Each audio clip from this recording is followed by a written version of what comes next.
na ang dami ng alam ng mga tao. Ang yayaman ng datingan pero maiba ko.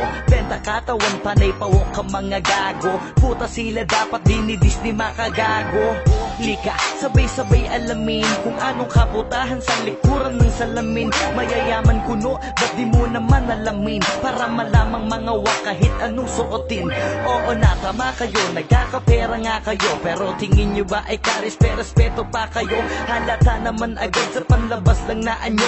Paiksian ng suot at padamihan ng tato. Para benta, punyeta, si ate maeksena. Di daw tong kabebe kasi walang ebidensya. Pruweba, litratong may kasama kang mapera. Sa kondo niya tas nasa kama pa bawat eksena. Pilingerang bitch na padali kahit sang kalye. Kunwaring inosente, bitch kid daw. Puta edi wow, pera lang ang katapat pwede nang magalaw. Siya ang pilingerang bitch na padali kahit sang kalye. Kunwaring inosente, bitch kid daw. Puta edi wow, pera lang ang katapat pwede nang magalaw. So let me check your pussy bitch bago magbiyakan. Mapera daw si ate pero maraming kamanyakan. Maraming kakontakan, mga hokaging galawan. Sausawan daw ang pepe-pepe na kinakalawang. Famous itong si ate, trending sa social media. Sa pusi niya kasi ay kasya ang tatlong nota. Bakit siya mabenta? Bentang gahasa. Sa suso pa lang kasi patok na sa masa. Pukong nilalangaw, edi wow. Pa-inosente kuno pero suki sa pangbubugaw. Lingera kate, puta bebe wag kami. Pera mo kasi galing sa puki mo na Makate. So what the fuck?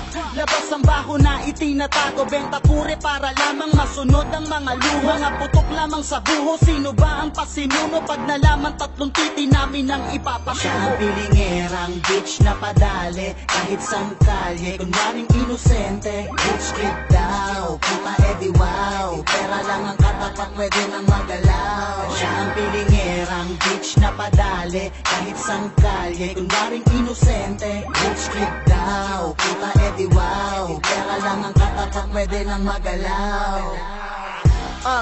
Rich kid na daw si ate. Pepe ang puhunan tong kabebe pa nagsabi. What the fuck is going on? Ba't ganito na sa mundo? Puro pa bebe na ngayon. Shit, meron pa akong isang chika. Kung mag-react sa FB kala mo hindi siya puta. Pucha, panay pa po sa social media. Nilalait na lahat ng kabahuan niya di puta. Ano na ba ang lagay mo? Kamusta ka na bebe? Ubus na ba puday mo? Si Gian tulay, wag ka saking mag-deny. Alam ko na lahat ng baho mo kahit mag-disguise. Oh, under the table lang galawan. 1.5 ang isang pop, 6K kapag apatan. Rich kid ganyang pormahan. Kala mo sinong mayaman? Di ka pwede sa amin dahil alam ko yung ganyang galawan nyo. Pilingerang bitch na padali kahit sang kalye. Kunwaring inosente, bitch kid daw. Puta edi wow, pera lang ang katapat pwede nang magalaw. Siya ang pilingerang bitch na padali kahit sang kalye. Kunwaring inosente, bitch kid daw. Puta edi wow, pera lang ang katapat pwede nang magalaw. Siya ang pilingerang bitch na padali kahit sang kalye. Kunwaring inosente, bitch kid daw. Puta edi wow, pera lang ang katapat pwede nang magalaw. Siya ang pilingerang bitch na padali kahit sang kalye. Kunwaring inosente, bitch kid daw. Puta edi wow, pera lang ang katapat pwede nang magalaw.